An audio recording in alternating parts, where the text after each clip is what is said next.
सुप्रभात प्यारे बच्चों। आज हम बालराम कथा पाठ 5 चित्रकूट का सारांश पढ़ेंगे। ठीक है, इसमें मैं आपको छोटे तौर पर बता रही हूँ बच्चे। जब राम को 14 वर्ष का वनवास हुआ था तो उन दिनों भरत अपने ननिहाल में थे।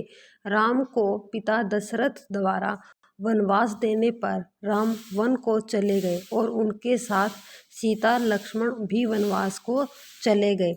राम के वनवास को जाने के बाद दशरथ ने उनके बिछोह में प्राण त्याग दिए। बिछोह यानी कि वियोग में।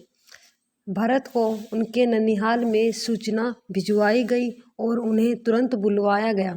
समाचार पाकर भरत तुरंत अयोध्या की ओर चल दिए। 8 दिन बाद अयोध्या पहुंचने पर भरत को अयोध्या सुनसान नजर आई। उनका मन किसी आशंका से त्रस्त हो गया।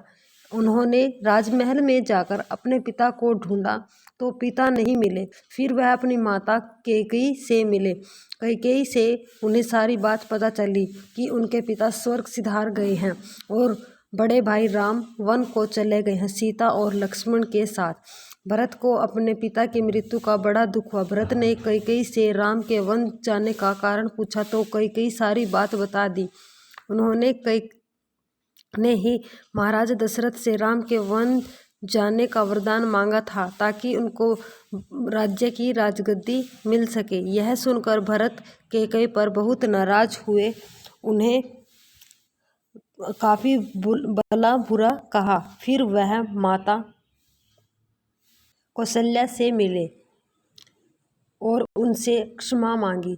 सब लोगों ने उनसे राजगद्दी पर बैठने के लिए कहा तो भरत ने राजगद्दी पर बैठने से इनकार कर दिया। वह बोले, यह राजगद्दी राम की है और मैं राम को वन से बुला कर लाऊंगा और वही इस राजगद्दी को संभालेंगे। भरत राम को वापस लाने के लिए अपनी सेना और राज्य के अन्य लोगों के साथ वन की ओर चल दिए। उस समय राम गंगा जमुना के संगम के पार चित्रकूट नामक जगह पर एक कुटी बनाकर रह रहे थे। भरत ने राम से भेंट की और उन्हें पिता की मृत्यु का समाचार दिया। ये सुनकर राम सन्न रह गए। भरत ने राम से अनुरोध किया कि वह तुरंत अयोध्या लौट चलें और राजगद्दी को संभाले, पर राम ने इनकार कर दिया। इन्होंने कहा कि वह अपने वचन से फिर नहीं सकते। पिता की आज्ञा से ही वह वन की ओर आए और अपने पिता की आज्ञा का उल्लंघन नहीं कर सकते।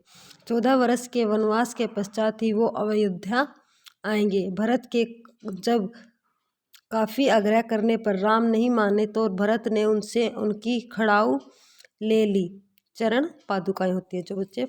उन्होंने कहा कि इन चरण पादुकाओं को राजगद्दी पर रख कर ही राम के प्रतिनिधि के रूप में अयोध्या के राज को संभालेंगे और उनके अयोध्या लौटने का इंतजार करेंगे। उसके पश्चात भरत अयोध्या की ओर लौट गए और उन्होंने राम की चरण पादुका को राजगद्दी पर स्थापित किया और उनके प्रतिनिधि बनकर अयोध्या पर राज करने की प्रतिज्ञा ली। उन्होंने राजसी जीवन त्याग दिया और नंदीग्राम में एक कुटी बनाकर साधु की तरह रहने लगे और वहीं से राजकाज की व्यवस्था चलाने लगे।